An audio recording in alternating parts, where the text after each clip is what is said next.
ಈಗ ಇವತ್ತು ನಮಗೆ ಅಧಿಸೂಚನೆ ಸಿಕ್ಕಿದೆ.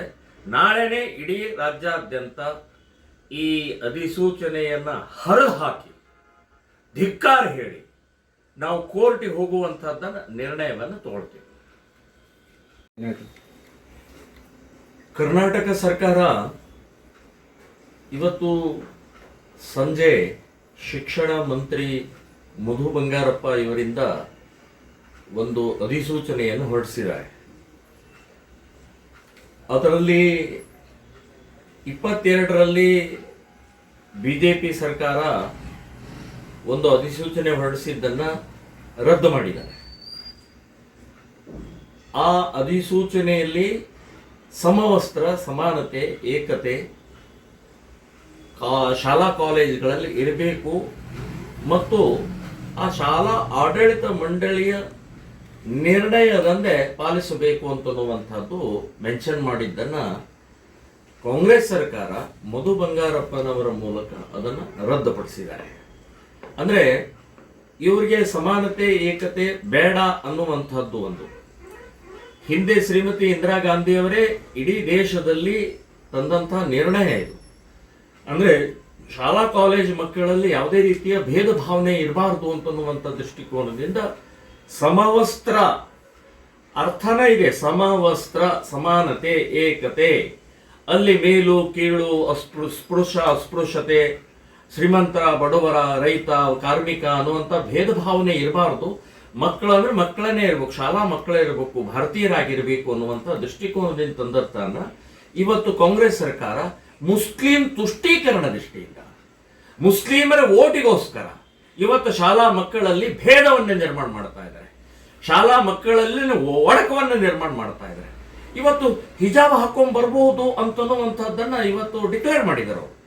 ಹಿಜಾಬ್ ಈ ಹಾಕೊಂಡ ತಕ್ಷಣನೇ ಗೊತ್ತಾಗುತ್ತೆ ಇವಳು ಮುಸ್ಲಿಮು, ಇವನು ಮುಸ್ಲಿಂ ಅನ್ನುವಂಥ, ಇವಳು ಮುಸ್ಲಿಂ ಅಂತ ಗೊತ್ತಾಗತ್ತೆ. ಸೊ ಇದು ಇದಕ್ಕೆ ತಕ್ಕ ಹಾಗೆ ಟೋಪಿನ ಹಾಕೊಂಡ್ ಬರ್ಬೋದು, ಸಾಂಪ್ರದಾಯಿಕವಾದಂತ ಉಡುಪುಗಳನ್ನು ಹಾಕೊಂಡ್ ಬರ್ಬೋದು ಅಂತ ಹುಡುಗರು ಟೋಪಿ ಹಾಕೊಂಡ್ ಬರ್ತಾರೆ. ಸೊ ಇವನು ಮುಸ್ಲಿಂ ಅಂತ ಆಗತ್ತೆ. ಇನ್ನು ಹಿಂದೂಗಳು ಶಿವದಾರ್ ಇರ್ಬೋದು, ರುದ್ರಾಕ್ಷಿ ಇರ್ಬೋದು, ಜನವಾರ ಇರ್ಬೋದು, ಅದು ಒಳಗಡೆ ಇರುತ್ತೆ, ಹೊರಗಡೆ ಗೊತ್ತಾಗಂಗಿಲ್ಲ. ಇವನು ಬ್ರಾಹ್ಮಣ, ಇವನು ಲಿಂಗಾಯತ, ಇವನು ಅದು ಇದು ಅಂತ ಗೊತ್ತಾಗಂಗಿಲ್ಲ. ಸೊ ಒಳಗಡೆ ಇರುವಂತಹದ್ದು ನೀವೇ ಹೇಳಿದ್ರಿ, ಅದನ್ನ ಧರಿಸಬಹುದು ಅಂತನ್ನುವಂಥದ್ದು ನೀವೇನು ಆರ್ಡರ್ ಮಾಡೋದು. ಅದು ಅವರ ಸಂಪ್ರದಾಯ, ನಿಮಗೆ ಕಣ್ಣಿಗೆ ಕಾಣುವುದಿಲ್ಲ, ಅದು ಹೊರಗಡೆ ಗೊತ್ತಾಗುವುದಿಲ್ಲ ಅದು. ಸೊ ಈ ರೀತಿಯ ನಿಮ್ಮ ಉದ್ದಟತನ, ನಿಮ್ಮ ವ್ಯವಸ್ಥಿತವಾದಂಥ ಕಣ್ಣಿಗೆ ಮಣ್ಣು ಹಾಕುವಂತಹದ್ದು ಇದು ಸರಿಯಲ್ಲ ಅಂತನ್ನುವಂಥದ್ದು ಹೇಳ್ತಾನೆ. ಇನ್ನು ಪೇಟ ಹಾಕೊಳ್ಳುವಂಥದ್ದು, ಟರ್ಬನ್ ಹಾಕೊಳ್ಳುವಂಥದ್ದು ಮಾಡ್ಬೋದು. ಪೇಟ ಟರ್ಬನ್ ಯಾರು ಹಾಕೊಳ್ತಾರೆ? ಎಲ್ಲಿದೆ ಪದ್ಧತಿ ಅದು? ಇದರಲ್ಲಿ ಇದೆ ಅಷ್ಟೇ. ಸಿಖ್ ಪಂಜಾಬ್ನಲ್ಲಿ ಟರ್ಬನ್ ಹಾಕೊಳ್ತಾರೆ, ಪೇಟ ಹಾಕೊಳ್ತಾರೆ ಸಂಬಂಧಪಟ್ಟಂತವರು. ಇಲ್ಲಿ ಕರ್ನಾಟಕದಲ್ಲಿ ಏನು ಸಂಬಂಧ ಅದು? ಸೊ ಈ ರೀತಿಯ ಅಧಿಸೂಚನೆ ಹೊರಡಿಸ್ತಾ ಇರುವಂತಹದ್ದು ಮುಸ್ಲಿಂ ತುಷ್ಟೀಕರಣ ಅನ್ನುವಂಥದ್ದು ಬಹಳ ಸ್ಪಷ್ಟವಾಗಿದೆ.